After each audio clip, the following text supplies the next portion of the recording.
Good day. Welcome to the Corey Morgan Show. I am indeed Corey Morgan. This is my weekly opportunity to bend your ear, go on about some issues, talk to some guests, have some news check-ins, all that good stuff. So thanks for tuning in and joining us all today. For you guys, if you are joining live, by all means, use the comments scroll. That's what it's there for. Talk with each other, send comments my ways, comments to each other. It's all good. Just try to keep things civil. I see one just to start out with Jordan Loenz, and he's commenting, and it's about my monologue that's going to be coming up, saying doesn't fault Gondek for not coming to the menorah lighting, doesn't think religious ceremonies should be held at City Hall, period. Now, I can agree with that if there were no religious ceremonies being held at City Hall. But there are religious ceremonies for Christians, for Muslims, for Sikhs, all sorts of other people. The only one the mayor has a problem with is the Jews. So that's where it becomes a problem. If they truly make it secular for everybody, hey, then it's not a problem. But as it stands, when the mayor is going to hit some of them, then you hit all of them or none of them. Either way, I'll get into that in a moment as I do my opening monologue here in a bit. Now, but still, I appreciate the comment. I mean, there's different points of view, and that's quite what we're all about to a degree anyway. So I've got Alise Mills coming on. She's been on before, a political commentator, strategist, and we're going to talk kind of about a year that was federally in politics and what we got to look forward to in politics, lots to look forward to, I imagine, in things. And, of course, we'll have our news check-ins with Dave in a moment and some other things as well. But let me get going then to talk more about what I was talking about with the comments and talking about mayors. Because mayors, they love to dodge responsibility for policies because they always remind people, hey, I only represent one vote on council. Policy's bad. Yeah, I know, but I'm only one of a bunch. That's fair enough. But that being the case, what is the special role of a mayor? Well, the role of being a mayor is to speak for the city or town represented. They're the representative of the people. While the mayor is political by nature, of course, they're elected there and they're going to hold political views. They're expected to set the personal politics aside when they're at functions representing constituents. Calgary Mayor Jyoti Gondek threw all that out the window when she allowed her anti-Semitic views to dominate her actions and boycotted a menorah lighting in Calgary. Now, the lighting of the menorah has been a tradition in Calgary City Hall for 35 years. Mayors of multiple faiths have diligently attended and respectfully taken part in the joyous Jewish tradition of celebrating light over darkness with the lighting of a menorah. It kicks off the observance of Hanukkah and offers a bonding event for Jews and non-Jews alike. But Gondek went and cast darkness over the tradition as she misrepresented what it was about and then boycotted it as publicly as she could. She brought shame to the office of mayor and by extension to the city of Calgary. Gondek's snub of Calgary's Jewish citizens had the opposite effect she hoped for, though.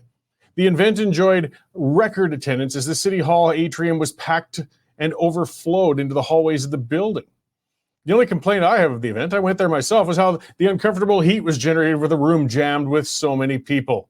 And for those who've never attended one, just imagine a menorah lighting is something like a Christmas concert. Most, Canadians have been to one of those. Yeah, there's a bit of a religious element. Most of the affair is focused on community bonding and having a good time. There was music, dancing, food, and children's choirs sang traditional songs. It wasn't politicized, and it certainly wasn't a rally or a hateful event. So why did Gondek go out of her way to discredit herself and embarrass the entire city of Calgary with her attack on the event? Well, there was a poster that came out days before the event, and it had the words, "Support Israel" on it. Yes, Jews were supporting their traditional homeland of thousands of years. Neither the poster or the event spoke of supporting the war or supporting the government of Israel. Those are different things. It was simply a statement of support for a country that the vast majority of Canadians agree has the right to exist. In trying to call that statement controversial, Gondek's mask vanished. She's among those extremists who feel Israel shouldn't exist. She feels Jews shouldn't be able to even express the desire of wanting to maintain the nation of Israel. Supporters of Gondek's vile stance have also been falsely claiming that war bonds were sold at the event. They're purposely misrepresenting the practice of giving out 2 Israel bonds, these are savings bonds, just like you can get a Canada savings bond, to children at the event in a raffle. It happens every year. It has for years and years. It had nothing to do with the war. Doesn't matter. Gondek keeps doubling down. She keeps talking about this. When Gondek snidely told organizers she wouldn't attend, they did at least ask. They tried negotiating. They said, could you quietly step out of the role? She said, no. She wants to make noise about it. They said, well, if you're going to put out a press release, will you show it to us? so we can respond? She said, no. And she put out a charged release full of misinformation about the event. Now, condemnation of Gondek's move was immediate, and aside from among some extremists, it was universal. Veteran Calgary Herald columnist Don Braid began a column with the words, Jyoti Gondek is not fit to be the mayor of Calgary. Braid's usually restrained. I mean, he can certainly be cutting with his columns, but he was clearly outraged by Gondek's repugnant actions. And he's right. Gondek isn't fit to be mayor. Sadly, it's going to be 2 years before Calgarians can do anything about that. The day after the menorah lighting, Gondek went on the Calgary radio show, and while she was drawing condemnation and ire across the entire country over this by now, rather than just showing a bit of contrition or even just going to carpet, she doubled down. She implied those sneaky Jews had pulled the wool over her eyes with the issuing of that poster. The poster was issued well before Gondek's boycott. And it was the same notion as nature as posters from years gone by. Gondek has been roundly called out by several columnists and others for spreading the old anti-Semitic trope about these sneaky Jews.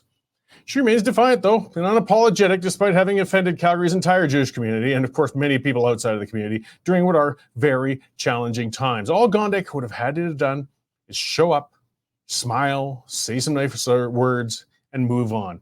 But her loathing of the Jewish community just wouldn't let her. Jews represent less than 2% of Canada's population, yet nearly 70% of the reported hate crimes in Canada are against Jews. That's due to the sort of divisive, hateful leadership shown by people such as Jyoti Gondek, along with the extreme union leaders and academics that have been out there spreading their garbage. There's only one way to hold Gondek accountable, though. It is up to voters. She has to be fired in the next election, and it has to be done decisively. Calgarians are terribly apathetic when it comes to civic elections, and the price of that indifference presents itself in mayors like Gondek. Gondek's unfit to be Calgary's mayor. Calgarians have to come out in force to let the rest of the nation know she doesn't represent them. That means taking part in the next municipal election and in force next time. Calgary deserves better. I mean, she's actually made me miss the head Ninchi, and that's saying a lot. All right, enough about Gondek. Hopefully we don't have to talk about her ass for a while now. Let's talk about some other stuff and see what else is going on out there in the big bad world with our news editor, Dave Naylor. Hey, Dave, how's it going? Good day, Corey. I think you should say what you really mean about Gondek. Oh, I sugarcoated a lot of it, I assure you. We're only a few days away from Christmas, Corey, so I'm just wondering if you've got my gift yet. I'm still shopping. You're just the guy who has everything. Well, I don't know about that. Just so you know, I'm getting you a tie. Oh, good. No, I mean, I cut your last one off live on the air a few months ago. So yeah, didn't we mail that out to somebody or something? Right? Didn't we mail that out to somebody or something? Yeah, one of your fans was going to pay $50 for it. It was kind of disturbing in a way. Yeah, a little bit. Oh, well. We've had a really busy morning as usual, Corey, here in the newsroom. We've leading off with a disturbing case of road rage yesterday in Calgary. 2 vehicles and their drivers got into it after a collision. A knife was branded, and then in the community of Temple, one driver pulled ahead, got out, kicked the vehicle as it was going by. That driver stopped his vehicle and then reversed into the initial driver and crushed him against a tree, killing him. So that guy is now charged with manslaughter. A sad story out of northern Alberta, where Imperial has accidentally bulldozed a hibernating bear. And they were clearing some area, and the bear unfortunately had to be euthanized. COP28 wrapped up this morning over in Dubai. Corey, I know you've been glued to all the coverage out of there. Our own Stephen Guilbeault was absolutely giddy with the final results, which 200 nations came out and said they were going to phase out fossil fuel, and he says Canada was right there at the leading edge. I know you don't drink, Corey, but we have an interesting new alcohol on the market, courtesy of Doritos. They are bringing out a cheese-flavored liqueur, and I think tasting something like that may make me join you on the wagon. I was about to say that doesn't make me miss drinking anymore. That's for sure. No, it's kind of disgusting.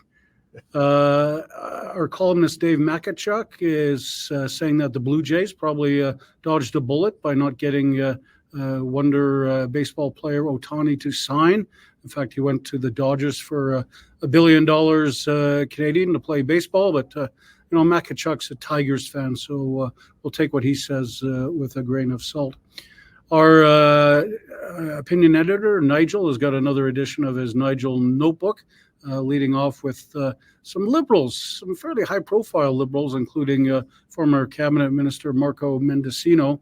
You remember he used to be the Minister of Lies, turning sort of against Trudeau, and Trudeau sided with some countries like Russia and Iran to vote for a ceasefire in Gaza. Got a couple of drug busts. A guy in BC got sentenced to 15 years for a multi-million-dollar smuggling operation, but he has fled to India, so now there's a warrant out for him. And the Wet'suwet'en, you remember them from a while ago, Corey, when they were blocking railroad tracks. They've come out in favor today of Palestine, saying they stand in solidarity with them. So now we know where they stand. So that's it. We've got a story coming up, an interesting one on the residents of Exshaw, west of Calgary, near Canmore. They're filing a lawsuit against a cement plant there for all their emissions. All 450 so citizens there of Exshaw are fed up with the pollution. So I think you used to live there once, didn't you, Corey? I lived in Banff. So Jane and I were looking at places in Exshaw, actually. A long story, but back with the 2013 floods came along, it wiped out the one house we were looking at. So I think we made a good choice with Pritis. But it is a town next to a plant. I mean, the whole point of the town, it was built for people to work at that plant. So, yeah, it's just usual whining citizens, I guess. Yeah, it has, been there only 100 years. So, people have had a chance to move away. Yeah, absolutely. Well, Israel's sure to surrender pretty soon and let Hamas win now that the Wet'suwet'en are on board. So it's good to see that development and turning point in the conflict. Yeah, that way, as Minister Jolie said, Canada can get over there and start investigating the actions of Israeli military. That made me laugh out loud yesterday. We got to laugh about what we can these days. So exactly. All right. Well, thanks, Dave. And I'll keep dwelling on what I'm going to get you for Christmas this year. And I'll let you get back to hammering out those stories there. Thanks, Corey. And we'll see you later on the pipeline where you will be wearing a tie. Yeah, Fred, my contract only covered this show. All right. Thanks, Dave. Thanks, Corey. All right. That is our news editor, Dave Naylor. I see lots of stories. It's a busy one on there today, guys. Just this is when I like to remind everybody, the reason we have that many stories and that Dave Naylor can sit in there and coordinate all those hardworking reporters is because you guys are subscribed. So if you haven't subscribed yet, get on there, westernstandard.news/membership. And it's $9.99 a month, $100 a year, guys. It's well worth it. It's an investment in yourself, just like an old newspaper subscription. We're not asking for much, but you can get full unfettered access to all these stories. And of course, it supports us and we really appreciate it. So before I get to the guest I'm going to have on, I've been looking forward to having Ms. Mills on. It's been a little while. I see a couple of the comments as well. So, as I was ranting and raving about Jyoti Gondek, everybody has been for the last couple of weeks. She's certainly earned it. But a good question from commenter GB. How do we get more involved in municipal politics aside from rage posting? Which, I rage post for a living. It has limited productivity to it. The bottom line is vote. Pay attention, get on there, encourage others to pay attention, encourage others to vote. The turnouts in civic elections, Calgary's not alone. They're terrible. And it's a mistake we make across the country, and we're all guilty of it. You know what? I don't know who my school board trustees are or were. I never paid attention to it. I probably should have. Things like that in these municipal elections, as Jordan's pointing out too, there's groups like Common Sense Calgary, and I think they've expanded to a Common Sense Lethbridge, Common Sense Red Deer. So there are activist groups trying to get people moving on things, but all I can say is we have to get off our butts. We have to nag each other and say, hey, get off your butts. Because Calgary is notorious. We don't elect mayors in Calgary, they crown them. They're coronations. Ralph Klein could have stayed on as the mayor of Calgary until his passing if he hadn't moved on to provincial politics. Al Dewar, Bronconnier, Nenshi, all of them, they all stayed on as long as they felt like. But Gondek is a little different. She is really a sour person. And she actually was the first mayor in a long time. She never got the post-electoral bump. People never really warmed up to her. She won on a very big vote split in the Calgary election and a very low turnout. That's what I got to keep telling you about. She, as far as mayors go, is actually very vulnerable 2 years from now. But we got to get off our arses. That's the only way she'll be replaced. And if we just keep not paying attention to the politics that are closest to us, the unions and the left are going to keep winning it. Because you know what? As much as they drive us nuts, they're good at what they do. All right, let's talk to somebody else who's good at what she does, and that's Alise Mills, commentator, strategist, and a political watcher. She's been on the show before, and we want to talk about, I guess, what's the year that was and the year that's coming. Hi, Alise. Thanks for joining us today. Hi, Corey. Thanks for having me. What a nice introduction. Well, I like to be nice before I get nasty, so we'll see if I agree with what you got to say today before I... Well, you gave me quite a task, Corey, because it was the year that everything erupted. Everything that domestically we had been pushing to the side or the Trudeau government hadn't addressed erupted. It's like Canadians woke up from a long slumber. And there were a lot of things that happened that shielded the Prime Minister and his government from any accountability. I mean, there was this massive eclipse of Trump arriving on the stage in that sort of bombastic way that shook up the global order of things, the politeness. But then came the pandemic and the variations of that, and then the interprovincial differentiations of where we were closing, where we were staying open. And then there was absolute chaos, I think, with the federal government in regards to vaccine rollout, what we had for PPE. And people were just frightened and scared, and they were scared and frightened for many different reasons, including, how they were going to raise their kids and still continue to earn a living. This was uncharted territory. So it gave the Prime Minister a political shield like no other leader has ever received before. And it blinded or eclipsed us, or as Canadians, it eclipsed Canadians to the reality, or it blocked them from the reality of some of the decisions that Mr. Trudeau had made. It also blocked him from being accountable to any of the scandals that he was carrying forward. And everybody was just sort of focused in on themselves and what they were doing and how they were going to get through. And I completely understand it. So the list that I had for you today, Corey, originally started at 3. Unfortunately, they all glom on together. There's tentacles. And of course, the economy, I think, was really out of the gate where Canadians woke up. Interest rates fueled that crisis of confidence for Canadians. And again, it was another, I think, a huge shock and became fear-driven for many Canadians. It still is. But really what was underlying the inflation, and yes, there's inflation in the G7, there's inflation everywhere. It's hiding in every crevice and corner. But we in Canada are doing particularly terrible with our economy. Productivity slowed to a crawl. We are now ranked, I think, 10th in the G7, in the Western countries for our productivity. We're on par with Greece and Turkey and other places, but the U.S. continued to climb.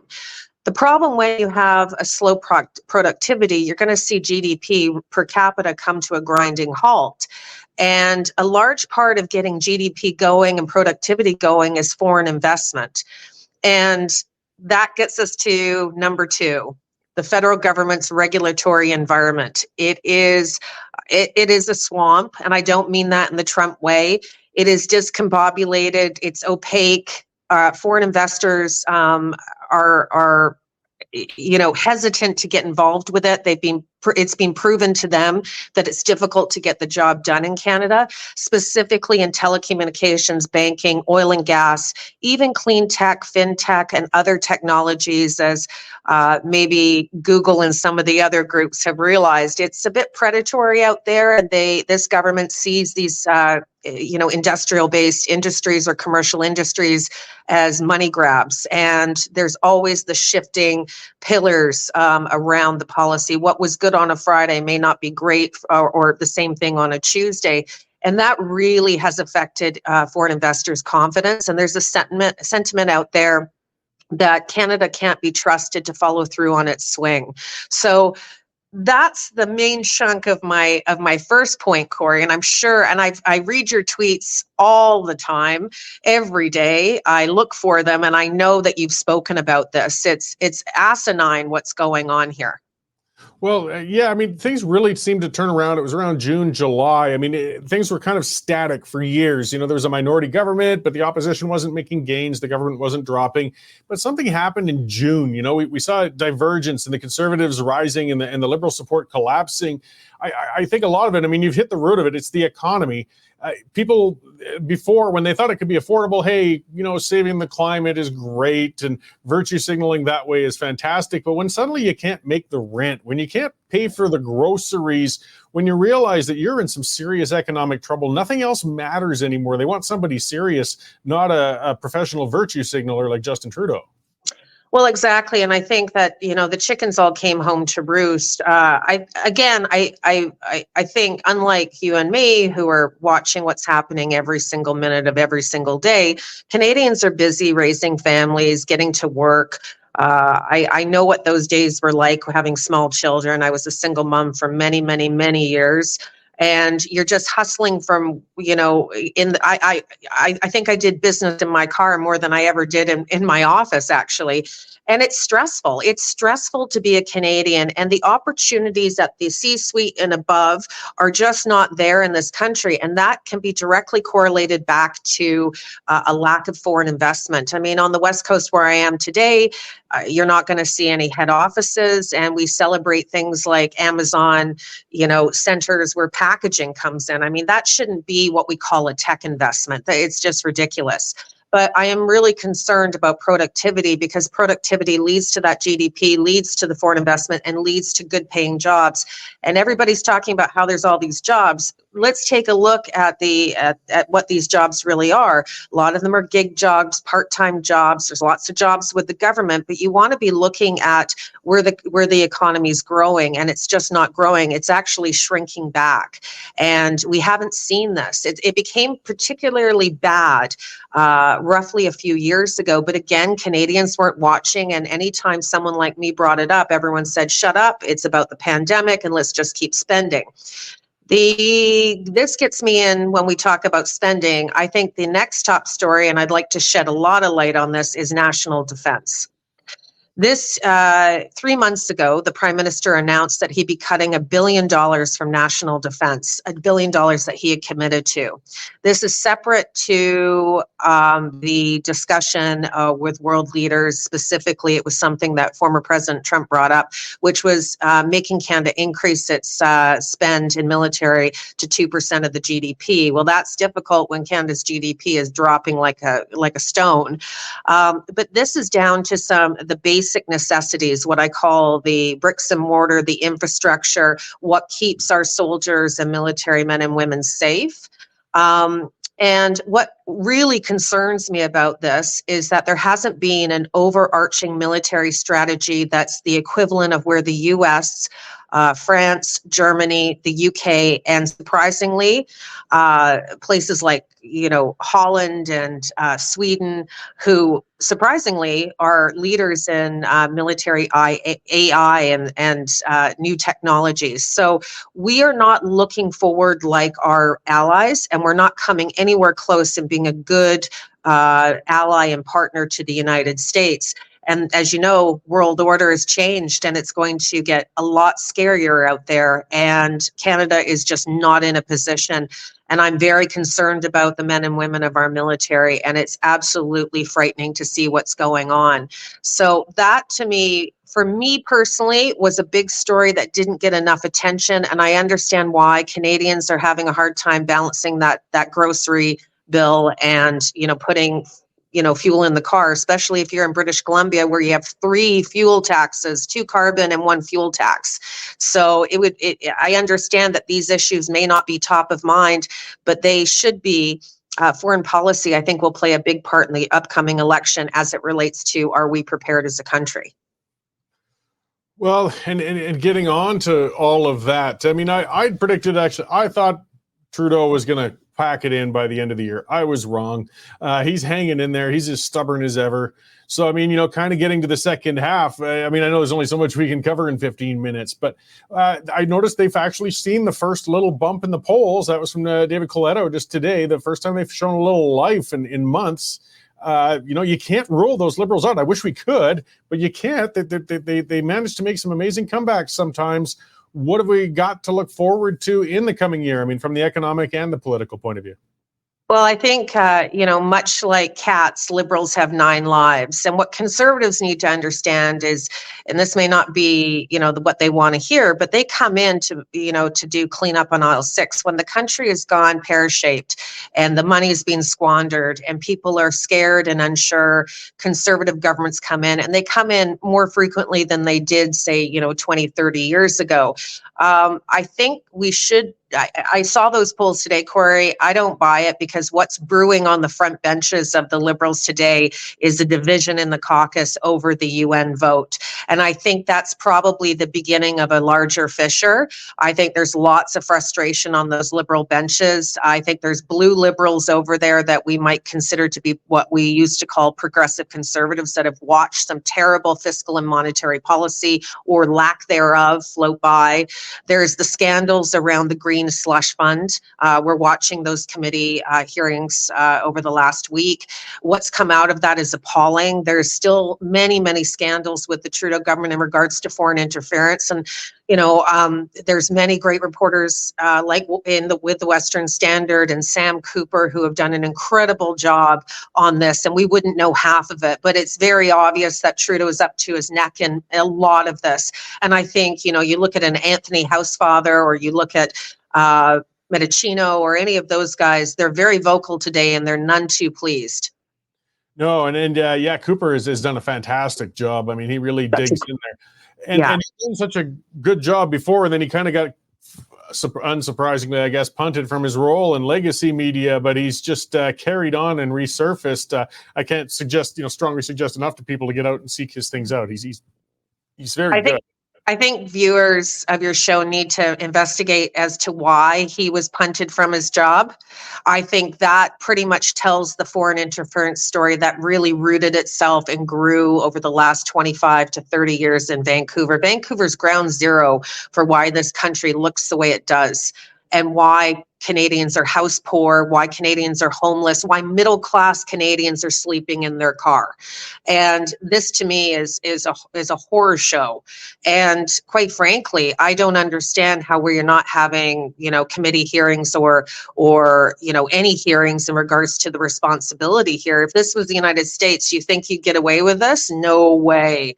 So, Sam Cooper deserves a round of applause. And I know that everyone at the Western Standard is being really supportive of him and his work as well, and he's really made a go of it. And I see it as I think it's very patriotic what he's doing.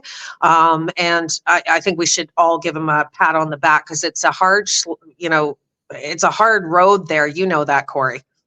Yeah, no, there's no easy money in independent media, I can assure you. People on social media. No thanks to the Trudeau government. Yeah, thanks to the Trudeau government. We're not dining on filet mignon. I wish we were, but we're getting by all right anyways. So just quickly before we kind of wrap up, the long awaited, inquiry into the Chinese foreign interference thing is kind of going to get underway in the new year. Do you think we're going to see much out of this, or is this just going to be another kind of whitewash, dragging it out through a bunch of bland testimony? Well, I think the Trudeau government has demonstrated what it's capable of, which is a fulsome, response, and in trying to bob and weave around this. I mean, it's procedural gymnastics that's gone over there. We couldn't even get the Prime Minister, any staff from the Prime Minister's office. We can't hear from the Prime Minister. He's denied all of it. But the evidence really demonstrates that he was very aware of it.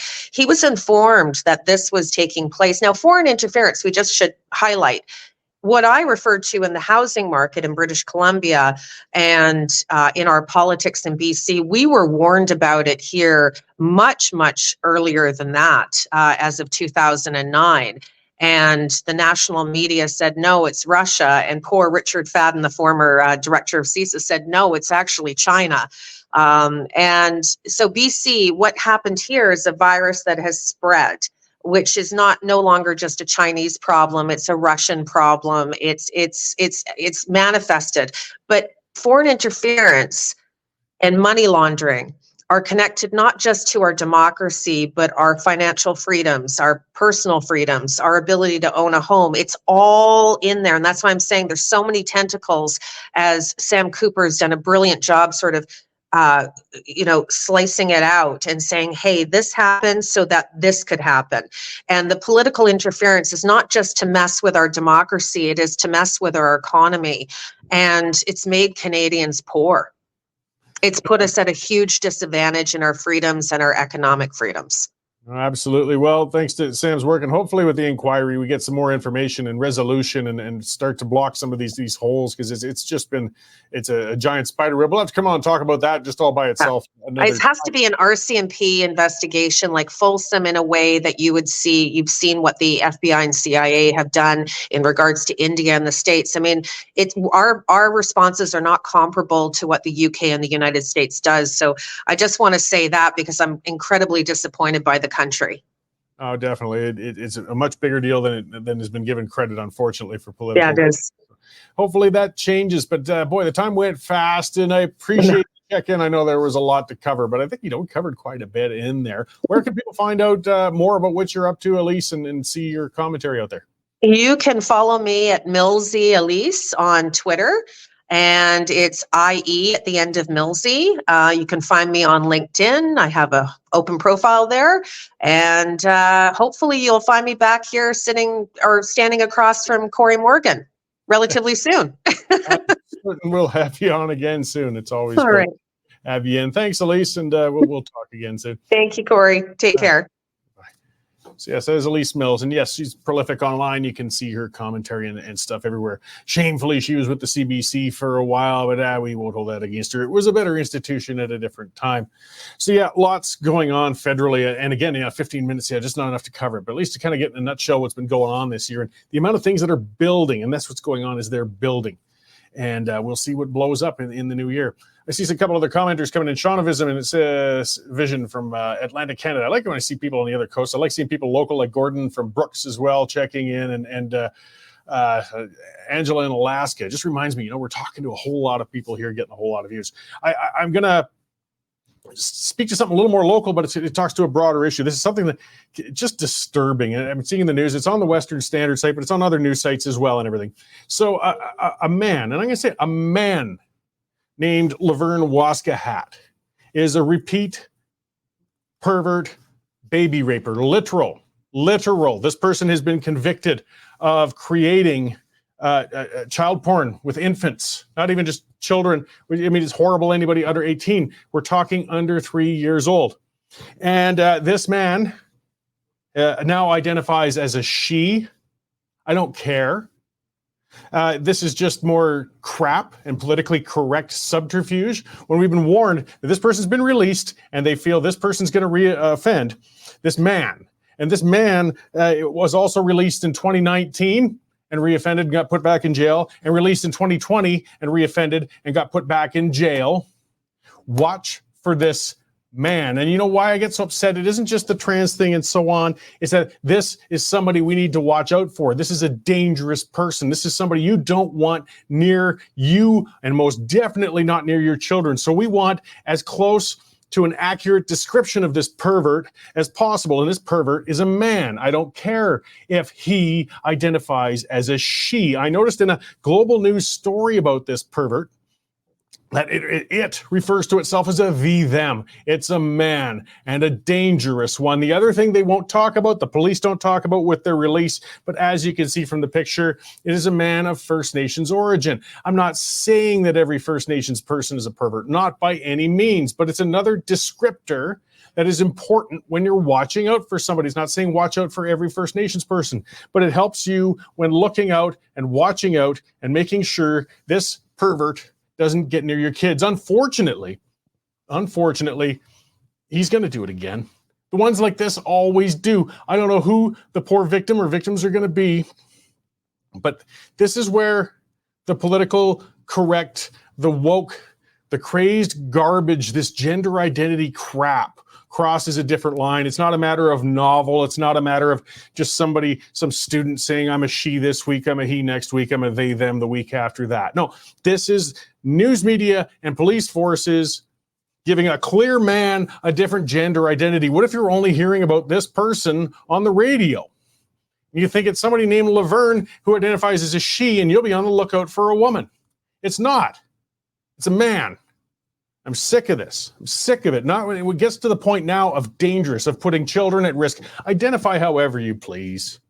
But when we're describing a dangerous criminal as being released on our streets that's going to harm our children, I want the descriptors to be as accurate as possible. So yes, if it means we have to misgender, yeah, right, this person from the gender identity they want to choose, too damn bad. So keep an eye out, people of Alberta, everywhere. Watch out for this pervert. Let's hope that he is incarcerated without doing much harm soon and never gets out again. The world's just gone mad. Let's see what's else going on in the news. Unfortunately, lots of bad things, but that's just the way it goes. The RCMP, for a warning in southern Saskatchewan, there's a harmful type of fentanyl going around. Well, all fentanyl is harmful. That's one of the things I get tired of the sugar coating and the woke and the other garbage too. And they talk about drug intoxication. It's an overdose. It's an overdose. It's not bad supply. There's no good supply, okay? Not when it's self-administered, not when it's bought in the street, or even when it comes from a dispensary. They're street drugs, and they're abused, and they're dangerous. But this particular fentanyl, I guess now, it's going around Swift Current and Moose Jaw, is even worse because apparently it doesn't even respond to naloxone, which has been very effective on pulling people out of an overdose. It doesn't always save them, but has a better chance of it.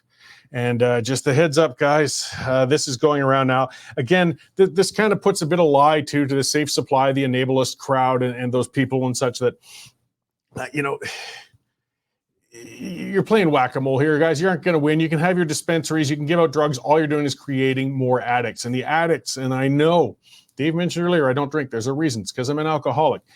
It's an escalating thing. You start here and you keep having more and more and more. You get more tolerance, you get more cravings, and it goes up. So whatever they hand out the dispensaries, we're seeing that in the West Coast. We're seeing it in Vancouver already, is they get the free drugs from the dispensary. They go out. They don't want that. It's not good enough for their fix. They sell that, often to people who aren't addicted yet. Creates new addicts. And then they take the money from that and they go out and buy the more powerful and more dangerous street garbage that's out there. And unfortunately, it kills them a lot. It causes a lot of addiction. And then we get into the politically correct and the woke and another denial when it's putting people at more risk and making them unsafe. So in Calgary, people might have heard this story. It is tragic. At a local hardware store, there's a shed, a display shed is if you were going to build a shed in your yard or whatever, you see them all in the parking lots of stores. It turns out a number of homeless people have been living in that shed for quite a while actually already. That's one of the things too, is the company, of course, I'm just going to guess, but they look the other way because they just don't want the public relations grief of evicting them. We'll just let it be. But the problem is something happened. The thing caught on fire and it killed all three people in it the other night. Now I'm just guessing, and I could be wrong. Wouldn't be the first time. But I'm going out and I think some pretty well-educated guesses on what happened here. These are addicts. It was cold. They probably took fentanyl because it knocks you cold. I talked about my colonoscopy and they gave me that stuff that time. I tell you, it's effective when properly applied by a doctor. You don't feel anything. And when they were zonked out on that, whatever they had for heating in there, whether it was candles or a propane stove, or maybe it was just a lighter they were using to light their pipe and they dropped it on the floor when they nodded out. But they were unconscious. The shed caught on fire. It's not hard to get out of a shed, guys. We're talking small. You open the door, you dive out. But if you're all unconscious on fentanyl, well, then you burn to death, and it's terrible. It's terrible. But you see the problem as well. Sure enough, out of the woodworks, here they all come. This was caused because we have a lack of housing. No, it was caused because they're heavily addicted to a dangerous drug. That's why they're homeless. You see, we got this, again, the enablers, they just don't want to admit the problems with addiction and the problems with kicking everybody out of our mental health institutions as well. They try to say the people are on the street because we don't have enough houses. And it's true, we don't have enough houses and the rents are too high. But seriously, when you see the one zoned out, nodding off at a bus stop, do you think that person's ready for a home, a regular home yet? The reason the person's like that was because they couldn't find an apartment somewhere? No. Do you think the people who lit that shed and unfortunately killed themselves are ready for a house, a fourplex somewhere? No, they would strip the copper out of the walls and sell it for their next fix, and they would probably burn that place down too. It's not saying we should turn our back on these people. It's not saying they don't need shelter. The cold snaps are going to come eventually, and it's going to be terrible to them. But we got to face it with reality. We want to shelter the addicts, and I think we should. I think we should intervene. I think Danielle Smith, Premier of Alberta, has been saying the right thing, saying we've got to get in there and intervene, even if against their own will, and take them off the streets because they're going to die there.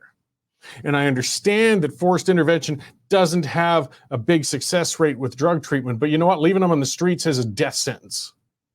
And they aren't ready for just a bloody house. We need housing. We need secured housing for addiction treatment. We're talking virtual concrete walls because you have to be able to hose it out when you're done and they can't burn it. That's the short term. I'm not talking about incarcerating long term, but got to get real. Keep pretending, oh, this is just somebody who was down and out and couldn't get an apartment. No, they're a junkie. We see them on the street corners. We see them downtown. We see them behind the dumpsters. And I'm tired of other people. Well, what about their dignity? What dignity's left? Really?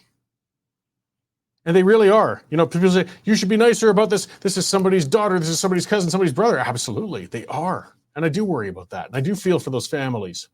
What would the family prefer, though? Would they prefer the state stepped in and grabbed them and put them into a secured facility and at least tried?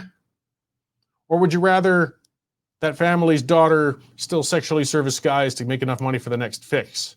Or the son gets beaten half to death because he was trying to steal something from somebody's backyard to get his next fix? Which way has more dignity? Which way is better? Which way has a better chance of a future? Hard realities, guys, they suck. But they're better than the fuzzy-headed enablement cult thinking that we can just keep feeding them free drugs and just keep saying it just needs housing and refusing to address the underlying issues of untreated mental health issues and a serious, serious addiction problem. So quit pissing around. We're going to see more and more of these cases, unfortunately, with tragic endings. Let's see, what else we got going on? We got a case going on, Coastal GasLink. So that's the pipeline. It's been under construction. It seems forever. That's the one that Dave mentioned earlier, the Wet'suwet'en, which is a split First Nations band that's out in interior BC, that they have elected people who support the pipe, but the environmentalists pulled up all these fake chiefs, and I call them fake. They're hereditary chiefs who they feel should be able to override the pipeline and stop the construction. It'd be like having Prince Charles come out to Calgary, King Charles, I'm still getting used to that, and tell us how we're going to run our business out here. Guys, those days are done. Either way, they finally got the bloody thing done. And it was delay after delay after delay. And it came in, billions over budget, way too late. It's finally almost finished, though, even though there was a terrorist attack on the north end of that thing. You might not remember that. But yeah, they went and there were terrorists, attacked police and security and construction workers up north. You know what? There was never an arrest. Never caught anybody on it. Either way, now TC Energy is filing a suit against the Pacific Atlantic Pipeline Construction Company for $1.2 billion, claiming that poor performance in constructing it. It's interesting. They say it's precedent setting. I don't know if they'll get the money. The bottom line is, if anybody should be sued, it should be the government, who didn't get in and stop the bloody protests, who kept hindering and holding up and slowing the construction of that thing over and over again. Likewise with the Trans Mountain Line, the idiots have blown the budget on that thing by what? Over $20 billion. Government run, and delays and delays and delays. There's another delay now, or some easement change they wanted to make. It's ridiculous. I guess if they can recover a bit of money from that other company from Italy or whatever, good luck to you. But that wasn't the root of the problem. The root of the problem was that this thing was held up by protesters constantly, in a government that's too cowardly to actually tell them to go to hell and say this thing is going ahead. Likewise with the Trans Mountain. I mean, it was regulated nearly to death. Speaking of housing, I mean, getting back to something that's been announced recently, the government's talking about going back to a World War II policy of, bringing in some pre-designed houses and saying they can speed the process because these are already, designed and approved and they can build them faster. Okay, why do we need the federal government to do that? What they are addressing is, yes, they're right and yes, they're wrong. We need more housing. And we need to speed it up. We need to speed up the approvals. We need to speed up the process to get these things built. But it's not a matter of the design of the house. It's a matter of these overreaching governments on every level. The federal government with their environmental controls, the provincial government with their pandering, and the civic governments with their, fear of stirring up the people who already own houses. because zoning changes are hard. New developments are hard to get approved. It takes years and years, paperwork, red tape, approvals. Strip all that crap out. Fire a bunch of useless bureaucrats. City Hall's jammed with them. The provincial government is jammed with them. The federal government's jammed with them. And just build the damn things. We don't need to dig up and consult over a World War II policy. And you got to remember, somebody's got to have the courage to tell some of the existing homeowners, too damn bad, that new district's going in next door, get over it, because that's part of the problem with the politicians. We got the I got mine mentality, but I don't want anybody else to build theirs. So I'll close with pointing out Exshaw. Dave mentioned it earlier. Exshaw is a little community just into the mountains. Anybody who's driven to Banff has seen it. There's a couple of great big towers and a couple of factories. They make concrete there. And yes, I grew up in Banff. I'm very familiar with it. Exshaw itself is a town right at the factory. It's right there. It was built for people to work in the cement plant. And now a bunch of those citizens in there who moved out afterwards, they don't work there anymore. They just moved because you don't need the staff like you used to. They're whining and suing the concrete plant because it's dusty and loud. Why the hell do you think you managed to buy a house 40% cheaper there than in the town of Canmore, farther up the valley? Because you bought next to a factory. Don't sue the factory afterwards, but that's the stupidity and the arrogance and the attitude of some people when they got that I got mine attitude, now let's stop everything else. So civic politicians are going to get the courage to stand up to some of those people, and provincial and federal, or our housing is not going to grow, it's not going to keep up, and it's not going to get any better. I know, asking for politicians to have courage. I'm asking the impossible, but I got to keep trying, folks. All right, that's what I got for today, guys. Be sure to tune in. The pipeline, as Dave mentioned, will be on later. There'll be more discussion with him and Nigel and myself on a number of other issues.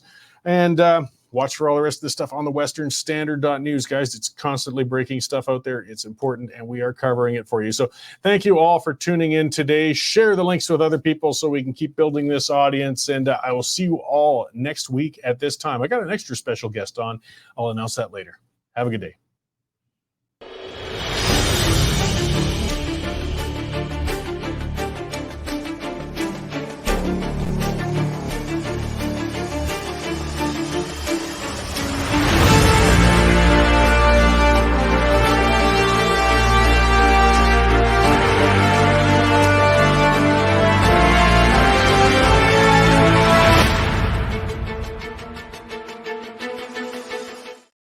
Canadian Shooting Sports Association. Without the CSSA, our gun rights would have been taken long ago. These guys are on the front lines helping to draft smart and intelligent firearms regulations and legislation in Canada, and more importantly, educating the public about how we keep guns out of the hands of the wrong people. To become a member, it's absolutely worth every penny.